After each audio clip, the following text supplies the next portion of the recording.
Hello everyone. So നമ്മൾ ഇന്ന് discuss ചെയ്യാൻ പോകുന്നത് എഡിറ്റേഴ്സിനെ കുറിച്ചാണ്. അതായത് കമാൻഡ് ലൈനിൽ നമ്മൾ യൂസ് ചെയ്യുന്ന എഡിറ്റേഴ്സ്, ടെക്സ്റ്റ് എഡിറ്റേഴ്സ്. സോ നമ്മൾ ബേസിക്കലി 2 എഡിറ്റേഴ്സ് ഉണ്ട്. ഇതിലൊന്ന് നാനോയാണ്. അത് കഴിഞ്ഞിട്ട് നമ്മൾ വിം എന്ന് പറയുന്ന ഒരു എഡിറ്ററിനെ ഞാൻ ഇൻട്രൊഡ്യൂസ് ചെയ്യാം. സോ ലിനക്സിലേക്ക് സ്റ്റാർട്ട് ചെയ്യുന്നവരെല്ലാം ഞാൻ സജസ്റ്റ് ചെയ്യുന്നത് നാനോയിൽ സ്റ്റാർട്ട് ചെയ്യുക എന്നുള്ളതാണ്. സോ നാനോയും വിമ്മും ഏകദേശം സിമിലറാണ്. ഓക്കെ, സോ വിമ്മിൽ കുറച്ചുകൂടെ ഫീച്ചേഴ്സ് കുറച്ച് കൂടുതലുണ്ടെന്നേ ഉള്ളൂ. അതുകൊണ്ട് നിങ്ങളൊരു IT ലെവലിലേക്കൊക്കെ എത്തുമ്പോഴത്തേക്കും കൂടുതലും വിമ്മായിരിക്കും യൂസ് ചെയ്ത് വരുന്നത്. ഓക്കെ, ബട്ട് എൻ്റെ suggestion start off with nano, എന്നിട്ട് നിങ്ങൾ പയ്യെ വിമ്മിലേക്ക് പോകുന്നതായിരിക്കും നല്ലത്. ഓക്കെ, സോ നിങ്ങൾ സിസ്റ്റത്തിൽ നാനോ എന്ന് പറയുന്ന ഒരു എഡിറ്റർ ഇല്ലെങ്കിൽ നിങ്ങൾ sudo apt install nano എന്ന് പറയുന്ന കമാൻഡ് റൺ ചെയ്യാം. ഓക്കെ, ചിലപ്പോൾ നിങ്ങൾക്ക് പാസ്വേഡ് ചോദിക്കും. അത് കഴിഞ്ഞ് ചിലപ്പോൾ yes പറഞ്ഞ ഒരു ഇൻപുട്ട് കൊടുക്കാൻ ചോദിക്കും. നിങ്ങൾ yes കൊടുത്ത് ഇൻസ്റ്റാൾ ചെയ്താൽ മതി. ഓക്കെ, എൻ്റെ സിസ്റ്റത്തിൽ ആൾറെഡി നാനോ ഇൻസ്റ്റാൾഡ് ആണ്. അപ്പോൾ നാനോ വെച്ച് നമുക്കൊരു ഫയൽ ഓപ്പൺ ചെയ്യാം. അതായത് ആൾറെഡി ക്രിയേറ്റ് ചെയ്തൊരു ടെക്സ്റ്റ് ഫയൽ അല്ലെങ്കിൽ ഒരു എഡിറ്റബിൾ ടെക്സ്റ്റ് ഫയൽ നമുക്ക് ഓപ്പൺ ചെയ്യാം. അതേപോലെ നാനോ വെച്ച് നമുക്ക് ഫയൽ ക്രിയേറ്റും ചെയ്യാം. ഓക്കെ, നമ്മൾ ആ പേര് നാനോയുടെ കമാൻഡിൽ ഇൻപുട്ടായിട്ട് ആർഗ്യുമെൻ്റായിട്ട് കൊടുത്താൽ മതി.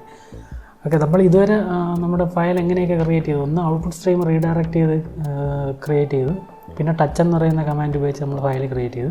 ഇപ്പോൾ നമുക്ക് എഡിറ്റർ ഉപയോഗിച്ച് നമുക്ക് ഫയൽ ക്രിയേറ്റ് ചെയ്യാം. അപ്പം ഞാൻ LS കമാൻഡ് കൊടുത്തു കഴിഞ്ഞാൽ ഇവിടെ ഫയലൊന്നും ക്രിയേറ്റ് ചെയ്തിട്ടില്ല എൻ്റെ പൈ എന്ന് പറയുന്ന യൂസർ ഡയറക്ടറിയിൽ. അപ്പോൾ ഞാൻ നാനോ എന്ന് പറയുന്ന എഡിറ്റർ വെച്ചിട്ട് ഞാനൊരു സാമ്പിൾ ഫയൽ ക്രിയേറ്റ് ചെയ്യും. Sample text. ഓക്കെ, ഞാൻ എക്സ്റ്റൻഷൻ ഒന്നും കൊടുക്കുന്നില്ല. നാനോ സാമ്പിൾ ടെക്സ്റ്റ് എന്ന് പറയുന്നൊരു പേര് കൊടുത്തിട്ട് എൻ്റർ അടിച്ച് കഴിയുമ്പോഴത്തേക്കും നിങ്ങൾക്ക് ആ ഫയൽ നെയിമിൽ ഒരു ഫയൽ ഓപ്പൺ ആയത് നിങ്ങൾക്ക് കാണാം. പക്ഷേ ഈ ഫയൽ ഇപ്പോഴും നിങ്ങളുടെ സിസ്റ്റത്തിൽ സേവ് ആയിട്ടുണ്ടാകത്തില്ല. കാരണം നിങ്ങൾ ഇവിടെ വെച്ച് എക്സിറ്റ് ആവുകയാണെങ്കിൽ ഇങ്ങനൊരു ഫയൽ നിങ്ങളുടെ ഡയറക്ടറിയിൽ ക്രിയേറ്റ് ചെയ്തിട്ടുണ്ടാവില്ല. കാരണം എന്ന് വെച്ചാൽ നിങ്ങൾ ഫയൽ സേവ് ചെയ്യണം, നിങ്ങൾ ക്രിയേറ്റ് ചെയ്യണമെങ്കിൽ അത് സേവ് ചെയ്യണം. ഓക്കെ, അപ്പോൾ ഞാനിവിടെ നിങ്ങൾക്കിവിടെ സാധാരണ പോലെ this is a sample file created using nano editor എന്ന് പറയുന്ന ഒരു ടെക്സ്റ്റ് ഞാൻ ഈ ഫയലിലേക്ക് ഇൻപുട്ട് ചെയ്തു. ഓക്കെ, നിങ്ങൾക്ക് ഇവിടെ കാണാൻ പറ്റും, ഇവിടെ ഒരു ആസ്ട്രിക് സിമ്പിൾ കാണാൻ പറ്റും. അതിൻ്റെ അർത്ഥം എന്ന് പറഞ്ഞാൽ ഈ ഫയൽ സേവ്ഡ് അല്ല, അതുകൊണ്ടാണ് ഇങ്ങനെ കാണിക്കുന്നത്. ഓക്കെ, ഈ നാനോ എഡിറ്ററിൻ്റെ താഴെയായിട്ട് നിങ്ങൾക്ക് കുറേ ഓപ്ഷൻസ് കാണാൻ പറ്റും. അതായത് മെനൂസാണ്, ബേസിക്കലി എഡിറ്ററിൻ്റെ മെനൂസാണ് ഈ കാണിക്കുന്നത്. ഓക്കെ, കൺട്രോൾ G, ഈ ആരോ അപ്പ് ആരോ കാണിക്കുന്നത് ബേസിക്കലി കൺട്രോൾ കീനെയാണ് ബേസിക്കലി റെപ്രസെൻറ്റ് ചെയ്യുന്നത്. ഓക്കെ, അപ്പോൾ കൺട്രോൾ G അടിച്ചു കഴിഞ്ഞാൽ നിങ്ങൾക്ക് ഹെൽപ്പ്, കൺട്രോൾ X അടിച്ചു കഴിഞ്ഞാൽ എക്സിറ്റ് ആവും. അതായത് നാനോയുടെ ഈ ഒരു എഡിറ്റർ ഈ വിൻഡോയിൽ നിന്ന് എക്സിറ്റ് ആയി നിങ്ങളുടെ ടെർമിനൽ വിൻഡോയിലേക്ക് പോകും. ഓക്കെ, അപ്പോൾ ഈ കൺട്രോൾ O അടിച്ചു കഴിഞ്ഞാൽ റൈറ്റ് ആട്ടോ. അതായത് ബേസിക്കലി സേവ് ചെയ്യാനാണ് ഈ ഒരു ഓപ്ഷൻ ഉള്ളത്, കൺട്രോൾ O. കൺട്രോൾ R എന്ന് പറയുന്നത് വേറൊരു ഫയലിൽ നിന്ന് റീഡ് ചെയ്ത് ആ കണ്ടൻസ് എടുത്ത് ഈ ഒരു നിങ്ങളിപ്പോൾ ഓപ്പൺ ചെയ്ത് വെച്ചിരിക്കുന്ന ഫയലിലേക്ക് റീഡ് ചെയ്യും. ഞാൻ കാണിച്ചു തരാം. ഈ ഓരോ ഓപ്ഷൻ ഞാൻ ഓരോന്നായിട്ട് കാണിച്ചു തരാം. ഞാനിപ്പോൾ നിങ്ങൾക്ക് ഞാൻ ഈ കൺട്രോൾ X അടിച്ച് എക്സിറ്റ് ചെയ്യാം. ഓക്കെ, അപ്പോൾ ഞാനിവിടെ സേവ് ചെയ്തിട്ടില്ല. ഓക്കെ, ഞാൻ ഈ സേവ് ചെയ്യണോ വേണ്ടേ എന്നാണ് ചോദിക്കുന്നത്. ഞാനിവിടെ ആൾറെഡി എന്താ വാല്യൂ എൻ്റർ ചെയ്തിട്ടുള്ളത് കൊണ്ടാണ് ഇങ്ങനെ ചോദിക്കുന്നത്. അപ്പോൾ ഞാൻ നോ അടിക്കുകയാണ്. നോ അടിച്ചപ്പോൾ കണ്ടോ തിരിച്ച് നിങ്ങളുടെ ടെർമിനലിലേക്ക് തിരിച്ചു പോയി. ഇനി LS അടിച്ചു കഴിഞ്ഞാൽ ആ ഫയൽ അവിടെ കാണാനില്ല, കാരണം ഞാൻ സേവ് ചെയ്തിട്ടില്ല. ഓക്കെ, ഞാൻ ആ കമാൻഡ് ഒന്നുകൂടെ നാനോ സാമ്പിൾ ടെക്സ്റ്റ് എന്ന് പറയുന്ന ഫയൽ വീണ്ടും ഓപ്പൺ ചെയ്തല്ല, ബേസിക്കലി അങ്ങനെ ഒരു പേരിലൊരു ഫയൽ ടെമ്പററി ആയിട്ട് ഓപ്പൺ ചെയ്തതാണ്. ഓക്കെ, ഇതിപ്പോഴും നമ്മുടെ ഡിസ്കിലില്ല. ഓക്കെ, ഞാൻ ഇതിനകത്ത് sample text file opened with nano editor എന്ന് പറഞ്ഞ് കൊടുത്തു. ഓക്കെ, ഇനി സേവ് ചെയ്യണമെങ്കിൽ Ctrl+O അടിക്കുക. ഓക്കെ, അപ്പോൾ നിങ്ങൾ ചോദിക്കും ഫയൽ നെയിം ടു റൈറ്റ്, അതായത് ഇനി ഈ ഒരു ഫയൽ നെയിമിൽ തന്നെ റൈറ്റ് ചെയ്യട്ടോ എന്നാണ് ചോദിക്കുന്നത്. ഓക്കെ, നിങ്ങൾക്ക് വേണമെങ്കിൽ പുതിയൊരു പേര് വേണമെങ്കിൽ കൊടുക്കണ്ടോ, ഇവിടെ ഈ പുതിയൊരു പേര് വേണമെങ്കിൽ അവിടെ ടൈപ്പ് ചെയ്ത് കൊടുക്കാവുന്നതാണ്. ഓക്കെ, ഞാനിവിടെ സാമ്പിൾ ടെക്സ്റ്റ് എന്ന് പറയുന്ന പേരിലാണ് ഓപ്പൺ ചെയ്തതുകൊണ്ട് ഞാൻ ഇവിടെ വെച്ചങ്ങ് എൻ്റർ അടിക്കുകയാണ്. ഓക്കെ, റൈറ്റിംഗ് കംപ്ലീറ്റ് കണ്ടോ, റോട്ട് 1 ലൈൻ. ഇനി ഞാൻ കൺട്രോൾ X അടിക്കുമ്പോഴത്തേക്കും എക്സിറ്റായി, കാരണം സേവ് ചെയ്യാനൊന്നുമില്ല. എന്നിട്ട് ഞാൻ LS അടിക്കുമ്പോഴത്തേക്കും കണ്ടോ സാമ്പിൾ ടെക്സ്റ്റ് എന്ന് പറയുന്ന ഒരു ഫയൽ ക്രിയേറ്റ് ചെയ്തതായിട്ട് നിങ്ങൾക്ക് കാണാൻ പറ്റും. ഇനി ഞാൻ ആ ഫയൽ ഒന്നുകൂടെ ഓപ്പൺ ചെയ്യാം. ഓക്കെ, നമ്മൾ നേരത്തെ കൊടുത്ത ടെക്സ്റ്റ് ഇപ്പോഴും അവൈലബിൾ ആണ്. ഓക്കെ, ഇനി ഇതിനകത്ത് ഞാൻ റീഡ് ഫയൽ എന്ന് പറയുന്ന ഒരു ഓപ്ഷൻ എന്താണെന്ന് പറഞ്ഞുതരാം. അതിന് മുമ്പ് ഞാൻ ഇതൊന്ന് എക്സിറ്റ് ചെയ്യണം. എന്നിട്ട് ഞാൻ നാനോ ഉപയോഗിച്ചിട്ട് അനദർ ടെക്സ്റ്റ് ഫയൽ എന്ന് പറയുന്ന ഒരു ഫയൽ ഞാൻ ക്രിയേറ്റ് ചെയ്യണം. ഓക്കെ, ഇതിനകത്ത് ഞാൻ ഹലോ ലേണേഴ്സ് എന്ന് പറഞ്ഞു കൊടുക്കുക. ഓക്കെ, ഇത് ഞാൻ സേവ് ചെയ്യണം. ഈ ഫയൽ ഞാൻ സേവ് ചെയ്യുന്നു. ഓക്കെ, എക്സിറ്റ് ചെയ്യുന്നു. അത് ഞാൻ എല്ലാം അടിച്ച് കഴിഞ്ഞാൽ നമുക്കിവിടെ 2 ഫയൽ ക്രിയേറ്റ് ചെയ്തതായിട്ടാണ്, അനദർ ടെക്സ്റ്റ് ഫയലും സാമ്പിൾ ടെക്സ്റ്റ് ഫയലും. ഓക്കെ, അനദർ ടെക്സ്റ്റ് ഫയലിൻ്റെ കണ്ടൻറ്റ് എന്ന് പറയുന്നത് ഹലോ ലേണേഴ്സ് എന്ന് പറയുന്ന ബേസിക് ആയിട്ട് ഉള്ള കണ്ടൻറ്റ്. നമ്മൾ കാറ്റ് കമാൻഡ് വെച്ച് ഞാൻ ടെർമിനലിൽ കാണിക്കുന്നതേ ഉള്ളൂ. ഓക്കെ, എന്നിട്ട് ഞാൻ നാനോ സാമ്പിൾ ടെക്സ്റ്റ് ഫയലിലേക്ക് പോവുകയാണ്. എന്നിട്ട് ഞാൻ റീഡ് ഫയൽ ചെയ്യാൻ പോവുകയാണ്. അപ്പോൾ കൺട്രോൾ R അടിക്കണം. കൺട്രോൾ R അടിച്ചു കഴിഞ്ഞാൽ നിങ്ങളടുത്ത് ചോദിക്കും ഫയൽ ടു ഇൻസേർട്ട് ഫ്രം. ഇതിനകത്ത് ഇത് ബേസിക്കലി എന്താ ചെയ്യുന്നത് പറഞ്ഞാൽ, നിങ്ങൾ ഏത് ഫയലിൽ നിന്നാണ് കണ്ടൻസ് എടുത്ത് ഈ ഒരു ഫയലിലേക്ക് ഇൻസേർട്ട് ചെയ്യാൻ ഉദ്ദേശിക്കുന്നതെന്നാണ് ചോദിക്കുന്നത്. അപ്പം അതിൻ്റെ ഡീഫോൾട്ട് പാത്ത് എന്ന് പറയുന്നത് പ്രസൻറ്റ് ഡയറക്ടറി തന്നെയാണ്. അതാണ് ഈ സ്ക്വയർ ബ്രാക്കറ്റിനകത്ത് ഈ .// ഇടുന്നത്. ഡോട്ട് എന്ന് പറയുന്നത് എന്താണ്? Present directory. നിങ്ങൾ ഏത് ഡയറക്ടറിയിലാണോ പ്രസൻ്റ്ലി നിൽക്കുന്നത് ആ ഡയറക്ടറിയിലുള്ള ഏതെങ്കിലും ഫയലാണോ എന്നാണ് ചോദിക്കുന്നത്. അപ്പം നിങ്ങൾക്ക് വേറെ ഏതെങ്കിലും ഡയറക്ടറിയിലുള്ള ഫയലാണെങ്കിൽ നിങ്ങൾക്ക് അബ്സല്യൂട്ട് പാത്ത് പറഞ്ഞു കൊടുക്കുക. ഇങ്ങനെ ഓരോ പാത്തായിട്ട് ഇങ്ങനെ പറഞ്ഞു കൊടുക്കുക. പ്രസൻറ്റ് ഡയറക്ടറിയിലാണെങ്കിൽ നിങ്ങൾക്ക് പെട്ടെന്ന് പേര് പറഞ്ഞു കൊടുക്കാൻ എളുപ്പമായിരിക്കും. അനദർ അടിച്ചിട്ട് ടാബ് അടിച്ചപ്പോൾ കണ്ടോ ഓട്ടോ കംപ്ലീറ്റ് ആയതാണ്. അപ്പോൾ ഞാൻ ഇത് എൻ്റർ കൊടുത്ത് കഴിയുമ്പോൾ കണ്ടോ അനദർ ഫയൽ എന്ന് പറയുന്ന ഫയലിൽ നിന്ന് അതിൻ്റെ കണ്ടൻസ് റീഡ് ചെയ്തെടുത്തുകൊണ്ട് വന്ന് നമ്മുടെ ഈ സാമ്പിൾ ടെക്സ്റ്റ് എന്ന് പറയുന്ന ഫയലിലേക്ക് കൊണ്ടുവച്ചു. ഓക്കെ, അതായത് വേറൊരു ഫയലിൻ്റെ കണ്ടൻറ്റ് കോപ്പി ചെയ്ത് ഈ ഒരു ഫയലിലേക്ക് കൊണ്ടുവച്ചു.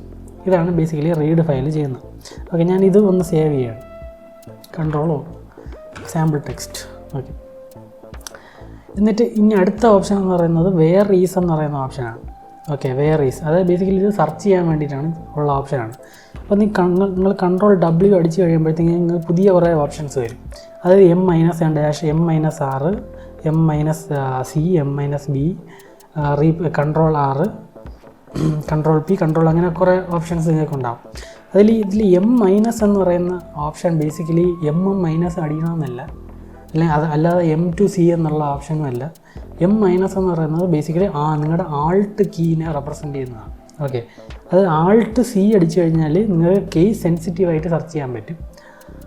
ഈ ആൾട്ട് R അടിച്ചു കഴിഞ്ഞാൽ നിങ്ങൾക്ക് റെജക്ട്സ് എക്സ്പ്രഷൻസ് നിങ്ങൾക്ക് എൻ്റർ ചെയ്യാൻ പറ്റും. അങ്ങനെ നിങ്ങൾക്ക് സെർച്ച് ചെയ്യാൻ പറ്റും. ഓക്കെ, നമുക്കൊന്ന് നമുക്ക് ഇപ്പോൾ ഇതിനകത്ത് സാമ്പിൾ എന്ന് പറഞ്ഞ് സെർച്ച് ചെയ്ത് കഴിഞ്ഞാൽ കണ്ടോ എനിക്ക് സാമ്പിൾ ഹൈലൈറ്റ് ചെയ്ത് കിട്ടി. കണ്ടോ സാമ്പിൾ എന്ന് പറഞ്ഞാൽ അവിടെ കർസർ പോയി നിൽക്കും. ഓക്കെ, ഞാൻ കർസർ വീണ്ടും താഴെ കൊണ്ടുവരികയാണ്. ഞാൻ വീണ്ടും സെർച്ചിലേക്ക് പോവുകയാണ്. ഓക്കെ, ഞാൻ SAMPL സാമ്പിൾ എന്ന് പറഞ്ഞ് സെർച്ച് ചെയ്താൽ അതൊക്കെ എല്ലാം ക്യാപ്സ് ലെറ്ററിൽ സെർച്ച് ചെയ്യണം. ഓക്കെ, അവിടെയും നമുക്ക് സാമ്പിൾ എന്ന് പറയുന്ന നമ്മുടെ വേർഡ് അവിടെയും കണ്ടെത്താൻ പറ്റി. കാരണം എന്ന് വെച്ചാൽ നമ്മൾ ഡീഫോൾട്ട് സെർച്ച് എന്ന് പറയുന്നത് കേസ് ഇൻസെൻസിറ്റീവാണ്. ഓക്കെ, ഇനി കേസ് സെൻസിറ്റീവായിട്ട് സെർച്ച് ചെയ്യണമെങ്കിലോ നമുക്ക് വീണ്ടും കൺട്രോൾ W അടിക്കാം. എന്നിട്ട് ഞാൻ ആൾട്ട് C അടിക്കണം. അതായത് M-C എന്ന് പറയുന്ന ആൾട്ട് കീനെയാണ് M- കൊണ്ട് ഉദ്ദേശിക്കുന്നത്. ഓക്കെ, ആൾട്ട് C അടിക്കുക. അപ്പോൾ ഉണ്ടോ നിങ്ങളുടെ സെർച്ച് ഓപ്ഷനിൽ ഒരു ചേഞ്ച് വന്നതായിട്ടുണ്ടോ. അതായത് കേസ് സെൻസിറ്റീവ് ആയിട്ടാണ് ഇപ്പോൾ സെർച്ച് ചെയ്യുന്നത്. ഇനി ഞാൻ സാമ്പിൾ എന്ന് പറഞ്ഞ് ക്യാപിറ്റൽ ലെറ്റർ സെർച്ച് ചെയ്യാൻ നോക്കി കഴിഞ്ഞാൽ കണ്ടോ സാമ്പിൾ നോട്ട് ഫൗണ്ട് എന്ന് പറഞ്ഞ് കാണിച്ചു. ഓക്കെ, ഇങ്ങനെ ഒരു ക്യാരക്ടർ ഇതിനകത്തില്ല. ഇനി നിങ്ങൾക്ക് ഇതേപോലെ കൺട്രോൾ Kയും കൺട്രോൾ U ഒക്കെ നിങ്ങൾക്ക് ട്രൈ ചെയ്യാവുന്നതാണ്. പിന്നെ ഇവിടെ നിങ്ങൾക്ക് കൺട്രോൾ T എന്ന് പറയുന്ന ഒരു ഓപ്ഷനുണ്ട്. ബേസിക്കലി ഇതെന്ത് ചെയ്യാന്ന് പറഞ്ഞാൽ നിങ്ങളിവിടെ കർസർ ഞാനിപ്പോൾ ഇവിടെ പുതിയൊരു ലൈനിൽ കൊണ്ടുവച്ചിരിക്കുകയാണ്. എന്നിട്ട് ഞാൻ കൺട്രോൾ T അടിക്കുമ്പോഴത്തേക്കും എനിക്ക് ഒരു കമാൻഡ് എൻ്റർ ചെയ്യാനുള്ള ഒരു ഓപ്ഷനാണ് നാനോ തരുന്നത്. അതായത് ഇപ്പം ഞാൻ എക്കോ കമാൻഡ് കൊടുത്തിട്ട് ഹലോ വേൾഡ് എന്ന് പറഞ്ഞു കൊടുക്കുക. അപ്പോൾ ഈ ബേസിക്കലി ഈ കമാൻഡ് റൺ ആവും. അതിൻ്റെ ഔട്ട്പുട്ട് എന്ത് ചെയ്യും നിങ്ങളുടെ ഈ ഫയലിലേക്ക് കൊണ്ട് വയ്ക്കും. ഓക്കെ, സാധാരണ എക്കോ കമാൻഡിൻ്റെ ഔട്ട്പുട്ട് എന്ന് പറയുന്നത് എന്താണ് സ്റ്റാൻഡേർഡ് ഔട്ട്പുട്ടിലേക്ക് കൊണ്ട് ഡിസ്പ്ലേ ചെയ്യാവുന്നതാണ് എക്കോ കമാൻഡിൻ്റെ standard behaviour. Okay, default behaviour. നമുക്കതിൻ്റെ ഔട്ട്പുട്ട് റീഡയറക്റ്റ് ചെയ്യാം, ഏതെങ്കിലും ഫയലിലേക്ക് റീഡയറക്റ്റ് ചെയ്യാം. പക്ഷേ നാനോ ഈ തരുന്ന ഓപ്ഷൻ എന്ന് പറയുന്നത് ഒരു കമാൻഡ് റൺ ചെയ്ത് ആ ഒരു കമാൻഡിൻ്റെ ഔട്ട്പുട്ട് നിങ്ങൾ ഏത് ഫയലാണോ ഓപ്പൺ ചെയ്ത് വെച്ചിരിക്കുന്നത് ആ ഫയലിലേക്ക് കൊണ്ടുപോയി. ഓക്കെ, ഞാനിത് എൻ്റർ അടിച്ച് കഴിഞ്ഞപ്പോൾ കണ്ടോ ഹലോ വേൾഡ്, അതായത് എക്കോ കമാൻഡിൻ്റെ ഔട്ട്പുട്ട് ഈ ഫയലിൽ തന്നെ കൊണ്ടുവച്ചു, അപ്പൻഡ് ചെയ്ത് വെച്ചു. ഓക്കെ, ഇത് നല്ല ഗുണമുള്ള ഒരു ഓപ്ഷനാണ് ഈ എക്സിക്യൂട്ട് എന്ന് പറയുന്നത്. പിന്നെ കൺട്രോൾ ജെ എന്ന് പറയുന്ന ഒരു ഓപ്ഷനുണ്ട്. അത് ബേസിക്കലി ജസ്റ്റിഫൈ ചെയ്യാൻ വേണ്ടി കൺട്രോൾ ജെ അടിക്കുമ്പോൾ നിങ്ങൾക്ക് അത് ചെക്ക് ചെയ്യാൻ പറ്റും. കണ്ടോ, അത് ജസ്റ്റിഫൈ ചെയ്ത് ഇപ്പോൾ വേർഡ് റാപ്പ് ഇല്ലാതെയാണ് അത് ജസ്റ്റിഫൈ ചെയ്ത് വെച്ചിരിക്കുന്നത്, എല്ലാവരും സിംഗിൾ ലൈൻ കൊണ്ടുവച്ചു. ഓക്കെ, പിന്നെ കൺട്രോൾ ഫോർവേഡ് സ്ലാഷ് ഉണ്ട്. ബേസിക്കലി നിങ്ങൾക്കിപ്പോൾ ഒരു ലൈനല്ലേ ഉള്ളൂ, ഒരു ലൈൻ ഉള്ളതുകൊണ്ട് നിങ്ങൾക്ക് കൺട്രോൾ ഫോർവേഡ് സ്ലാഷ് അടിച്ചിട്ട് അപ്പോൾ അത് നമ്പർ ചോദിക്കും. കൺട്രോൾ ഫോർവേഡ് സ്ലാഷ് അടിച്ച് കണ്ട 1 എന്ന് പറയുന്ന നമ്പർ കൊടുത്തു കഴിഞ്ഞാൽ അത് നമ്മുടെ കർസർ ഫസ്റ്റ് ലൈനിൽ കൊണ്ട് വയ്ക്കും. ഓക്കെ, അതുപോലെ നാനോയിൽ നിങ്ങൾക്ക് അൺഡു ചെയ്യണം, എന്തെങ്കിലും നിങ്ങൾ ചെയ്ത കാര്യങ്ങൾ അൺഡു ചെയ്യണമെങ്കിലും ഒരു ഓപ്ഷൻ ഉണ്ട്. അതായത് അതിനാണ് ഈ Alt U അടിക്കുമ്പോൾ നിങ്ങൾക്ക് അൺഡു ചെയ്യാൻ പറ്റും. അതായത് ഇപ്പോൾ ഞാനിപ്പോൾ നേരത്തെ നമ്മളെല്ലാം ഒരു ലൈനിലായിരുന്നു ജസ്റ്റിഫൈ ചെയ്ത് വെച്ചിരുന്നത്, ഞാനിതെല്ലാം കൂടെ സ്പ്ലിറ്റ് ചെയ്ത് വീണ്ടും താഴേക്ക് അത് വേർഡ് റാപ്പ് ചെയ്തു. ഓക്കെ, ഇനി എനിക്ക് അൺഡു ചെയ്യണമെങ്കിൽ Alt U അടിക്കുക. കണ്ടോ, Alt U അടിച്ചു കഴിഞ്ഞാൽ അൺഡു ചെയ്യാൻ പറ്റും. അതേപോലെ Alt E അടിച്ചു കഴിഞ്ഞാൽ നിങ്ങൾക്ക് റീഡു ചെയ്യാൻ പറ്റും. കണ്ടോ, ഓക്കെ, Alt U എന്ന് പറയുന്നത് അൺഡു, Alt E എന്ന് പറയുന്നത് റീഡു ആണ്. ഓക്കെ, അപ്പോൾ ഇത്രയാണ് ഞാൻ നിങ്ങൾക്ക് നാനോ എഡിറ്ററിനെ പറ്റിയുള്ള ബേസിക് ആയിട്ടുള്ള ഓപ്ഷൻസ്. നിങ്ങൾ മെജോറിറ്റി ഓഫ് ദ ടൈംസ് ഇത്രയും ഓപ്ഷൻസ് ആയിരിക്കും ഉപയോഗിക്കുന്നത്. ഓക്കെ, ഇനി ഞാൻ ഇതിൽ നിന്ന് കൺട്രോൾ റൈറ്റ് ചെയ്ത് എക്സിറ്റ് ചെയ്യുകയാണ്. ഓക്കെ, അതുപോലെ നിങ്ങൾക്ക് വേറെ എഡിറ്റർ ഉണ്ട്, അതിൻ്റെ പേരാണ് വിം എന്ന് പറയുന്നത്. വിം കുറച്ചുകൂടെ കളർഫുള്ളൊക്കെ ആയിട്ടായിരിക്കും നിങ്ങൾക്ക് ഡാറ്റ തരുന്നത്. നമ്മൾ ബാഷ് RC ഫയൽ ഓപ്പൺ ചെയ്തപ്പോൾ ഞാൻ വിം വെച്ചായിരുന്നു ഓപ്പൺ ചെയ്തത്. ഓക്കെ, അതിൽ നിങ്ങൾ നല്ല കളർഫുള്ളായിട്ടായിരിക്കും ആ സ്റ്റേറ്റ്മെൻറ്റ് കണ്ടത്. ഓക്കെ,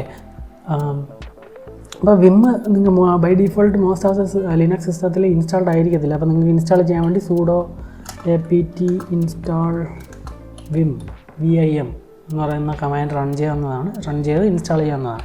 ഓക്കെ, ഒരു വിം വെച്ച് നിങ്ങളൊരു ഫയൽ ഓപ്പൺ ചെയ്യുകയാണെങ്കിൽ വിം ഒന്ന് കംപ്ലീറ്റ് ആയിട്ട് അടിക്കുക, അല്ലെങ്കിൽ VA എന്ന് പറഞ്ഞ് കമാൻഡ് കൊടുത്താലും മതി. ഓക്കെ, നമ്മൾ ഇൻസ്റ്റാൾ ചെയ്യുന്ന പ്രോഗ്രാംസിൻ്റെയൊക്കെ ബൈനറീസ് എവിടെയായിരിക്കും ഒന്ന് വീഴുന്നതെന്ന് ഞാൻ നിങ്ങൾക്കിപ്പം അറിയാമെന്ന് തോന്നുന്നു. കാരണം എന്ന് വെച്ചാൽ വിച്ച് കമാൻഡ് കൊടുത്തിട്ട് ഞാൻ VA എന്ന് പറഞ്ഞ് കൊടുത്തു കഴിഞ്ഞാൽ കണ്ടോ, നമ്മൾ ഇൻസ്റ്റാൾ ചെയ്യുന്ന പ്രോഗ്രാംസിൻ്റെ എല്ലാം ബൈനറീസ് എവിടെയാണ്? ബിൻ എന്ന് പറയുന്ന ഡയറക്ടറി അല്ല, USR എന്ന് പറഞ്ഞ ഡയറക്ടറിക്കകത്തുള്ള ബിന്നിനകത്താണ് നമ്മൾ യൂസർ പ്രോഗ്രാംസിൻ്റെ ബൈനറീസ് എല്ലാം പോകുന്നത്. ഓക്കെ, നിങ്ങൾക്കത് ലിനക്സ് ഫയൽ സിസ്റ്റം വീഡിയോ കണ്ടിട്ടുണ്ടെങ്കിൽ നിങ്ങൾക്കത് ആൾറെഡി ആൻസർ അറിയാവുന്നതാണ്. ഓക്കെ, എനിവേ ഞാനൊന്ന് റിവൈസ് ചെയ്തതേ ഉള്ളൂ. ഓക്കെ, ഞാൻ വിം വെച്ചിട്ട് ഞാൻ ഈ സാമ്പിൾ ടെക്സ്റ്റ് എന്ന് പറയുന്ന ഫയൽ ഓപ്പൺ ചെയ്യും. ഓക്കെ, അപ്പോൾ വിം വെച്ച് നമ്മൾ സാമ്പിൾ ടെക്സ്റ്റ് എന്ന് പറയുന്ന ഫയൽ ഓപ്പൺ ചെയ്തപ്പോൾ ബേസിക്കലി അതിൻ്റെ കണ്ടൻസ് എല്ലാം നമ്മൾ നേരത്തെ സേവ് ചെയ്തത്, നമ്മൾ നാനോയിൽ സേവ് ചെയ്തിരുന്ന കണ്ടൻസ് തന്നെ നമുക്ക് ഗൂഗിളിലും കാണാൻ പറ്റും. ഈ empty ആയിട്ടുള്ള ലൈൻസാണ് ബേസിക്കലി ഈ ടിൽഡേ സിമ്പിൾ വെച്ച് കാണിക്കുന്നത്. നിങ്ങൾക്ക് ഇവിടെയും വാല്യൂസ് എൻ്റർ ചെയ്യാവുന്നതാണ്. ബൈ ഡീഫോൾട്ട് ഇത് ഒരു റീഡ് ഓൺലി മോഡിലായിരിക്കും ഓപ്പൺ ആവുന്നത് വിം നാനോനെ അപേക്ഷിച്ച് നോക്കി കഴിഞ്ഞാൽ. അപ്പോൾ നിങ്ങൾ ഇത് ഇൻസേർട്ട് മോഡിൽ, അതായത് നിങ്ങൾക്ക് എന്തെങ്കിലും വാല്യൂസ് എൻ്റർ ചെയ്യണമെങ്കിൽ നിങ്ങൾ ഇൻസേർട്ട് എന്ന് പറയുന്ന കീ പ്രസ് ചെയ്യുക, അല്ലെങ്കിൽ I എന്ന് പറയുന്ന കീ പ്രസ് ചെയ്യുക. ഓക്കെ, അപ്പോൾ ഇത് ഇൻസേർട്ട് മോഡിലേക്ക് വരും. നിങ്ങൾക്ക് പിന്നെ ഇതിനകത്ത് എന്ത് വാല്യൂ ആണോ നിങ്ങൾക്ക് എൻ്റർ ചെയ്യാം. ജസ്റ്റ് ഒരു നോട്ട് പാഡ് പോലെ നിങ്ങൾക്ക് യൂസ് ചെയ്യാം. എന്നിട്ട് ഇതിന് റൈറ്റ് ചെയ്യണമെങ്കിലും അതേപോലെ അൺഡു റീഡു ഒക്കെ ചെയ്യണമെങ്കിലും ഇതിനകത്ത് കോളൻ സിമ്പിൾ നമ്മൾ ഉപയോഗിക്കുക. ഓക്കെ, അപ്പോൾ ഇതിപ്പോൾ ബൈ ഡിഫോൾട്ട് ഇൻസേർട്ട് മോഡിലാണ് കിടക്കുന്നത്. അപ്പോൾ ഇൻസേർട്ട് മോഡിൽ നിന്ന് എസ്കേപ്പ് ചെയ്യാൻ വേണ്ടിയിട്ട് നിങ്ങൾ എസ്കേപ്പ് കീ പ്രസ് ചെയ്യുക. എന്നിട്ട് നിങ്ങൾക്ക് കോളൻ സിമ്പിൾ കൊടുത്തിട്ട് നിങ്ങൾക്ക് ഇവിടെ ബിലോ സ്ക്രീനിൻ്റെ ലെഫ്റ്റ് കോർണറിൽ നിങ്ങൾക്ക് ബോട്ടം കോർണറിൽ നിങ്ങൾക്കൊരു കോളൻ സിമ്പിൾ കാണാം. ഓക്കെ, ഇവിടെ നിങ്ങൾക്ക് സെറ്റ് NU എന്ന് പറയുന്ന കമാൻഡ് അല്ലെങ്കിൽ സെറ്റ് നമ്പർ എന്ന് കൊടുക്കാൻ കേട്ടോ. ഒന്ന് കൊടുത്തു കഴിഞ്ഞാൽ നിങ്ങൾക്ക് ഈ ലൈൻ നമ്പർ പ്രിൻ്റ് ചെയ്ത് കിട്ടും. കണ്ടോ, അപ്പം ഓരോ ലൈൻ നമ്പർ നിങ്ങൾക്ക് ഇവിടെ കാണാൻ പറ്റും. ഓക്കെ, അതേപോലെ നിങ്ങൾക്ക് ഇതിനകത്ത് സേവ് ചെയ്യണമെങ്കിലുള്ള ഇതാണ് WQ എന്ന് പറയുന്നത്. WQ ഈ ബാങ്ക് സിമ്പലും കൂടെ കൊടുക്കുക. അപ്പോൾ ഇത് സേവ് ആയിട്ട് പോകും. കണ്ടോ, ഞാൻ വിം വെച്ച് അതൊന്ന് വീണ്ടും ഓപ്പൺ ചെയ്യാം. ഓക്കെ, അപ്പോൾ ഇനി നിങ്ങൾക്ക് ഇത് അൺഡു ചെയ്യണം, അല്ലെങ്കിൽ നിങ്ങൾ എന്തെങ്കിലും ഇൻസേർട്ട് ചെയ്തിട്ട് ഓക്കെ ഇത് അൺഡു ചെയ്യണമെങ്കിൽ നിങ്ങൾ വീണ്ടും കോളൻ അടിക്കുക. അതൊക്കെ ഇൻസേർട്ട് മോഡിൽ നിന്ന് എസ്കേപ്പ് ചെയ്തിട്ട് വേണം കോളൻ അടിക്കാൻ കേട്ടോ, അല്ലെങ്കിൽ അത് ആ കോളൻ സിമ്പിളും കൂടെ നിങ്ങളുടെ എഡിറ്ററിന് ആ ഫയലിനകത്ത് വരും. ഓക്കെ, എന്നിട്ട് നിങ്ങൾ U അടിക്കുക, അതിനാണ് അൺഡു കൊടുക്കുന്നത്. ഓക്കെ, കണ്ട അൺഡു ചെയ്തതാണ്. ഓക്കെ, അതേപോലെ നിങ്ങൾക്ക് സേവ് ചെയ്യേണ്ട, ജസ്റ്റ് ക്വിറ്റ് ചെയ്താൽ മതി. ക്വിറ്റ് ചെയ്യണമെങ്കിൽ ക്യൂ അടിക്കുക, ബാങ് അടിക്കുക, എൻ്റർ അടിക്കുക. ഓക്കെ, ക്വിറ്റായി. ഓക്കെ, വിമ്മിൽ ഒരുപാട് ഓപ്ഷൻസ് ഉണ്ട്. ഞാൻ ജസ്റ്റ് ബേസിക് ഒരു ഇൻട്രൊഡക്ഷൻ മാത്രമാണ് തരാൻ ഉദ്ദേശിക്കുന്നത്. ബാക്കി ഒരുപാട് ഓപ്ഷൻസ് ഉണ്ട് വിമ്മിനകത്ത് ചെയ്യാൻ പറ്റുന്നത്. ഓക്കെ, വിമ്മ് കുറച്ചുകൂടെ ഫീച്ചേഴ്സ് അടങ്ങിയിട്ടുള്ള ഒരു ടൂളാണ് വിമ്മ്. എഡിറ്റർ ഞാൻ അപേക്ഷിച്ച് നോക്കി കഴിഞ്ഞാൽ. ഓക്കെ, സോ നിങ്ങൾക്ക് എഡിറ്റേഴ്സിൻ്റെ കൺസെപ്റ്റ് മനസ്സിലായെന്ന് വിചാരിക്കുന്നു. നിങ്ങൾക്ക് വീഡിയോ ഇഷ്ടപ്പെട്ടെങ്കിൽ ലൈക്ക് ചെയ്യുക, സബ്സ്ക്രൈബ് ചെയ്യുക. എന്തെങ്കിലും ഡൗട്ട് ഉണ്ടെങ്കിൽ നിങ്ങൾ കമൻറ്റിൽ അറിയിക്കുക. Thank you, take care.